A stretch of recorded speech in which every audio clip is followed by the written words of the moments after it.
Sir मैं good morning नमस्कार करता हूँ सर। मैं नमस्कार गुप्ता सर नमस्कार करता हूँ। जरूर जरूर जरूर जरूर, बहुत बहुत गुड मॉर्निंग। कैसे हैं आप? मैं बिल्कुल ठीक हूँ। मैं क्या बात करने की स्थिति रहेगी? मैं 2-3-4 मिनट 5 मिनट दूंगा मैं आपसे, ले सकता कोई हूँ? बात नहीं, आप अपना समय लीजिए, कोई दिक्कत नहीं है। बस केवल मैं आपको ये बताना चाह रहा हूँ कि हमारी वार्तालाप रिकॉर्ड हो रही है और यदि उपयोगी होगी तो क्राइम फ्री भारत पर अपलोड भी होगी। Right right. मैं एक्चुअली क्या, मेरे एक साथी है, मेरे पटना से बहुत सीनियर मित्र भी हैं, हेमंत कुमार साहब साथ में है लाइन पे। जरूर जरूर जरूर, उनको भी लिया है। और हेमंत कुमार साहब थोड़ा सा क्या कठिनाई क्या थी, मैंने कहा आपसे सही एक मशवरा या लाइन मिल जाएगी। हेमंत कुमार जरूर देंगे, मैं उनकी पूरी मदद करूंगा। हाँ, ये जो है हेमंत जी बहुत सीनियर जर्नलिस्ट हैं और वहाँ पटना बिहार से आते हैं। और साथ साथ जो है हेमंत सर जो मेथिली शरण गुप्ता साहब हैं, मेरे बहुत बहुत एक मतलब अग्रज भी हैं और बहुत लंबे वक्त से हम लोग एसोसिएट हैं, पिछले 35 साल से। आप भोपाल मतलब आईपीएस, बहुत सीनियर रिटायर्ड आईपीएस और क्राइम फ्री भारत एक संस्था चलाते हैं, बहुत जी जी मशहूर मारूफ संस्था है। और अभी बीच में तो आप चुनाव वगैरह भी लड़े थे, लेकिन सबसे खास है कि बहुत अच्छे इंसान है। असल में क्या है सर कि हेमंत सर के कोई मित्र है, उनका बच्चा है कोई, अभी तो कुछ पूरा ही एलोबरेट कर देंगे। इनके मुंबई से लौट रहे थे वो बिहार के लिए बेटे, और रास्ते में कुछ रेलवे जो गाड़ी में कुछ टीटी से कुछ हुआ था, पता नहीं क्या। इनका तो कोई लेने देना नहीं था, सीआरपीएफ वाले और टीटी में झगड़ा हुआ और इनके जो साथी हैं मतलब जो उनके बेटे का नाम वाम उसने दर्ज करा दिए। हेमंत जी आप थोड़ा बताइए सर को। जी जी नमस्कार। ये वो मेरे परिचित का लड़का है, वो मुंबई से बिहार आ रहा था जी। तो रास्ते में सतना में वो ट्रेन में सीआरपीएफ के लोग सवार थे, उन लोगों ने टिकट बनवाने को लेकर उनसे झंझट हो गया। ये लोग ओके, नहीं इसमें ये बताइए कि क्या उनके पास टिकट नहीं था या उससे संबंधित? वो लोग जनरल टिकट था, ट्रेन में भी जनरल टिकट उन लोगों के पास में था। और तो लेकिन झगड़ा जो हुआ वो सीआरपीएफ के वालों से हुआ और उसी कंपार्टमेंट में लोग अभी पहले झगड़े पे मत जाइए। अभी लेट्स ट्राई टू अंडरस्टैंड कि हमारा स्टेटस क्या है, राइट? स्टेटस उसमें ये है सर कि ये जो लड़का है जिसको पकड़ा गया है, ये इस लड़के के पास जनरल टिकट था, ये स्लीपर क्लास में बैठा हुआ था। स्टेटस ये है, ठीक है? ओके, इसका मतलब है कि जनरल क्लास का टिकट लेके वो एक हायर क्लास में बैठा था, जिसके लिए कानून में प्रावधान है कि डिफरेंशियल चार्ज किया जा सकता है और टिकट इशू किया जा सकता है। टिकट इशू किया जा सकता है जी। एग्जैक्टली यही बात थी।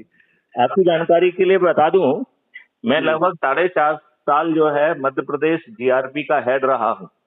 मैं additional DG GRP Madhya Pradesh रहा हूँ और डीजी जीआरपी मध्य प्रदेश रहा हूँ और उसके पहले एसआरपी जबलपुर भी रहा हूँ। तो रेलवे की वर्किंग को बताया मैंने कि बहुत सारे जो रेलवे से इसलिए वहाँ चलते हैं अपन, सर अपने को सही कर देंगे। एक्चुअली थोड़ा सा क्या है मतलब कि सुन लीजिए, फिर मैं उसमें नहीं देखिए स्टैटिक सुनेंगे तो एक पक्ष समझ में आएगा। यदि हम उसमें बीच में क्वेश्चन पूछ के जवाब लेंगे तो मैं आपको रिड्रेसल दे पाऊंगा। ठीक। तो इसलिए जो मैं क्वेश्चन पूछ रहा हूँ वो बहुत रिलेवेंट हैं, उनका जवाब किसी भी रिड्रेसल के लिए जरूरी होगा। तो एक बात मुझे समझ में आ गई कि वो जनरल क्लास के टिकट में थे और स्लीपर क्लास में ट्रेवल कर रहे थे और उनकी उसमें प्रावधान है कि आप ऐसा करते हैं तो डिफरेंशियल आपसे चार्ज कर लिया जाएगा, टिकट बना दिया जाएगा। जो पेनल्टी है थोड़ी बहुत वो पेनल्टी भी आपसे चार्ज की जाएगी।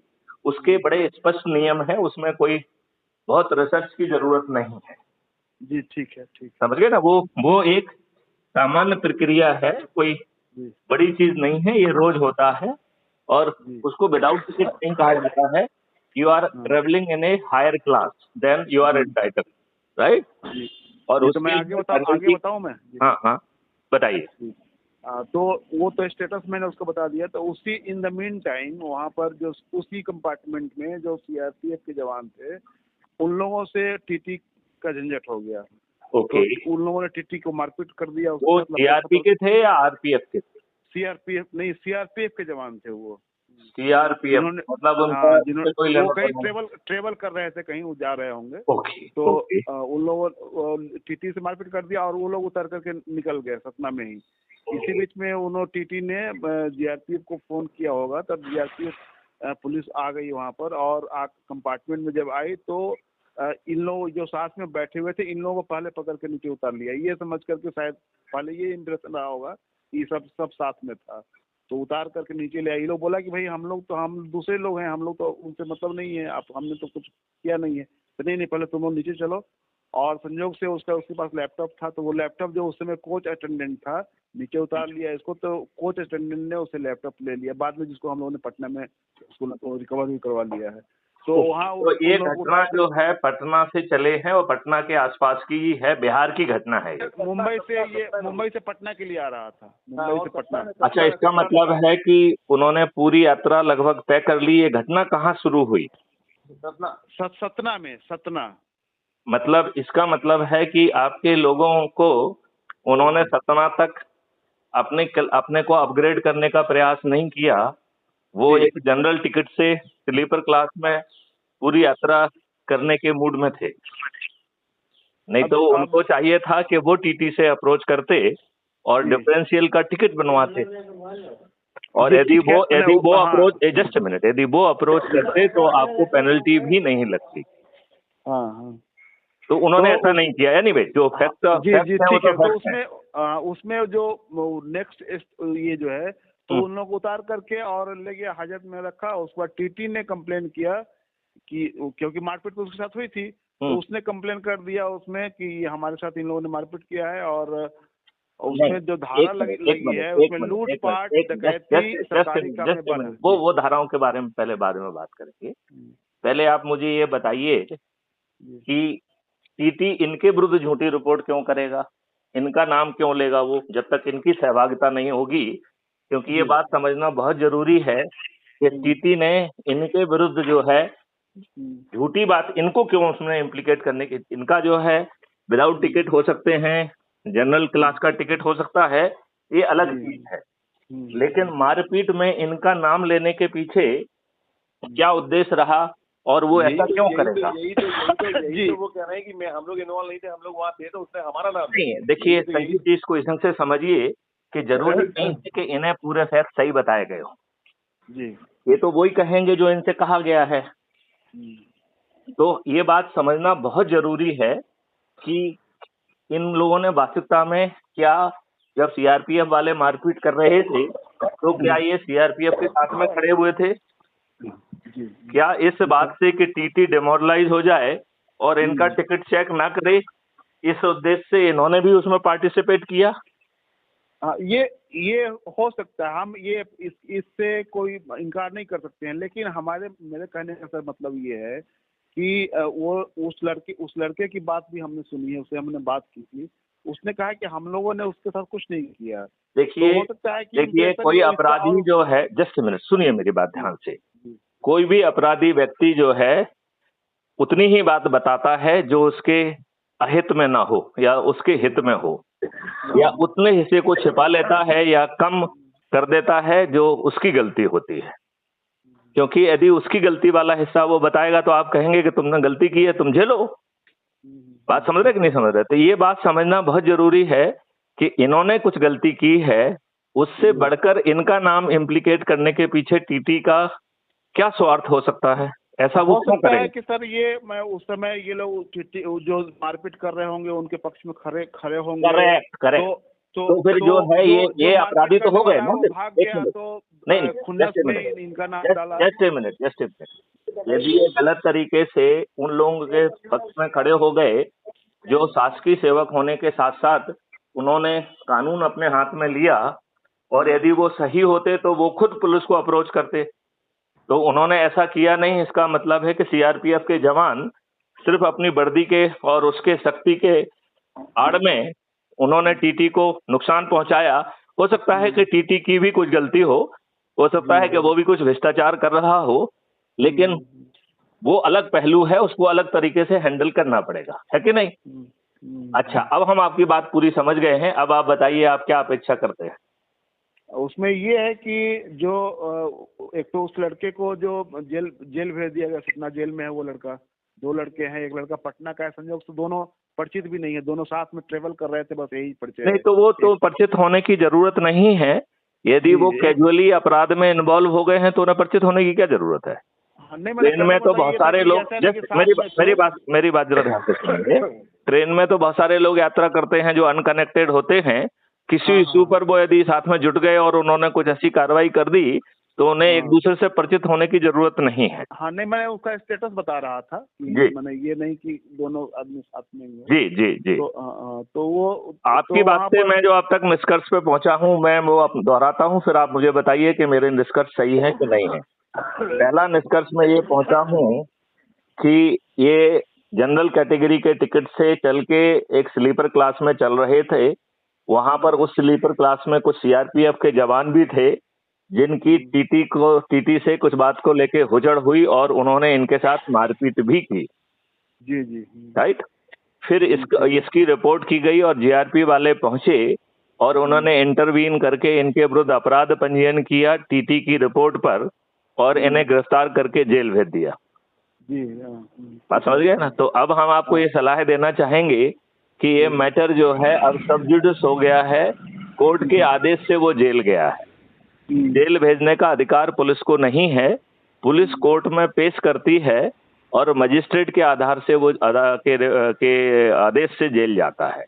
इसका मतलब है कि इसका निदान आपको जांच जो है पुलिस के द्वारा की जा सकती है, लेकिन उन बच्चों को बाहर निकालने का एक ही तरीका है कि सही तथ्यों को कोर्ट के सामने पेश करके उनकी बेल कराई जाए।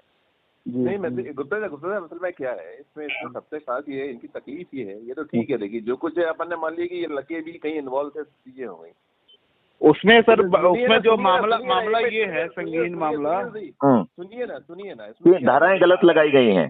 धाराएं गलत लगाई, आप उसमें डकैती भी लगा रहे हो, लूट भी लगा रहे हो, सब लूट भी डकैती भी। देखो अब ये डिपेंड करेगा, एक मिनट सुनिए ध्यान से, ये डिपेंड करेगा कि फरियादी ने क्या क्या एलिमेंट इसमें जोड़े हैं। यदि उसने कहा कि मेरे पास जो है, जो हमने लोगों को टिकट जारी किए, फलाना जारी किया, उसका जो पैसा आया इन्होंने मारपीट करके वो पैसा भी छुड़ा लिया है, तो डकैती हो गई। यदि 5 से ज्यादा लोग हैं तो डकैती हो गई है। अब डकैती का पैसा जो है, हाँ मतलब डकैती होगी, 5 से ज्यादा है तो डकैती है और 5 से कम है तो लूट है। राइट। दोनों धाराएं लगाएंगे क्या? दोनों लगा देंगे? नहीं, दोनों नहीं लगाते हैं। वो तो संख्या, यदि संख्या 5 से ज्यादा, 5 या 5 से ज्यादा हो गई तो वो लूट डकैती बन जाती है। आप ही लोगों से सीखा है क्राइम रिपोर्ट कर करके, जब आप एडिशनल एसपी थे तब से हम कर रहे हैं, तो यही सब है कि इतनी होगी तो इतने होंगे, ये होगा तो ये होगा। करेक्ट। यदि 5 से कम है तो लूट है और 5 या उससे ज्यादा हो गए तो डकैती हो गई। वो वही उसमें ऑफेंस मैं असल में देखिए इसमें सारी चीजें तो सारी आपके सामने क्लियर हो गई। अपन ने ये भी मान लें अब अपन क्या कर सकते हैं वो मैं आपको नहीं, हाँ वही मैं यही कह मैं ये समझा रहा हूँ आपको कि देखो अब ध्यान से सुनो मेरी बात। हमें मेरी एक इल्तिजा सुनिएगा। हाँ बताइए करना चाहता हूँ जी। इल्तिजा ये करना चाहता हूँ कि देखिए वो तो हम सब वक्त चले आए कि लड़कों की पूरी गलती है, सब चीजें लड़कों की गलती। ठीक है।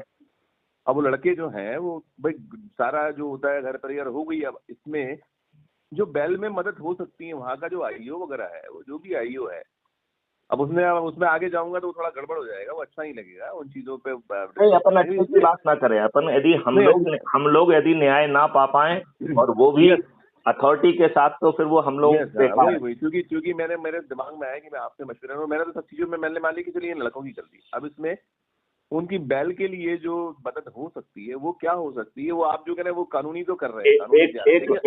एक मिनट सबसे पहले कुछ इंडिपेंडेंट साक्ष्य अपन लेने की कोशिश करें। समझ में बात कर रहे हैं? कोई जो वहां पर होगा, या चूंकि वो बोगी वहां पे यहीं पे आ रही थी तो अधिकांश रिजर्वेशन वाले भी यहाँ के होंगे, ठीक है ना? तो हमें जो है, देखो एक तो हम सीधी सी बात कहें कि हमारा ये पक्ष है, हमने ऐसा नहीं किया है, हमारे विरुद्ध झूठी धाराएं, जस्ट ए मिनट, झूठी धाराएं लगाई गई हैं और हम शपथ पूर्वक कह रहे हैं एफिडेविट करके हमें, क्योंकि बेल जो हमको मिलेगी वो कोर्ट से मिलेगी, वो हमें कोर्ट से मिलेगी। तो कोर्ट में हमें वो तथ्य जो है अच्छे ढंग से वकील के माध्यम से प्रस्तुत करना पड़ेंगे। नंबर 1 ये हो गया है इमीडिएटली एक्शन। फिर लॉन्ग टर्म एक्शन में आपको बताना चाहूंगा कि हम जो है आरटीआई से आसपास के जो है ना इंफॉर्मेशन के साथ इन लोगों ने ये किया है और पुलिस ने हमको गलत वो किया है, लिहाजा हमें उन पैसेंजर की सूची चाहिए जो आसपास थे, जिनसे हम उनसे भी सही तथ्य ले सकें। तो ये बात हम जीआरपी को भी कह सकते हैं, उनके एसआरपी को कह सकते हैं। यदि एसआरपी वहां पर हैं तो उनका नाम और नंबर हमको भेजेंगे तो मैं भी यहाँ से उनको बात कर सकता हूँ। हेमंत सर कौन है वहाँ पर, कौन है आप बता रहे, आईओ कौन है, तिवारी कोई कौन है? नहीं, आईओ से बात नहीं करेंगे। देखिए, हम आईओ से बात नहीं करेंगे। एसआरपी के बारे में मैं नहीं जानता हूँ कौन है, मैं पता कर देता हूँ। एसआरपी सतना में बताया था, पूछ के बताया था। मेरा एसआरपी सतना हमारे एसपी जबलपुर होंगे। ये सतना में हो गया ना, सतना हुआ। तो एसआरपी जबलपुर जो होंगे वो हमारे जबलपुर वाले एसपी जो है ना उसके लिए जिम्मेवार होंगे, ठीक है ना। तो उनसे बात की जा सकती है कि इसकी निष्पक्ष जांच करा ली जाए, और या अपनी तरफ से भी आप ये बात लिख दीजिए, और मैं भी उनको सजेस्ट कर दूंगा कि जो पैसेंजर डंप होता है उससे जो है वहाँ के पैसेंजर्स की जानकारी लेके, और यदि उसके उनके बयानात वगैरह होंगे तो हमें इंडिपेंडेंट निष्पक्ष जानकारी मिल जाएगी।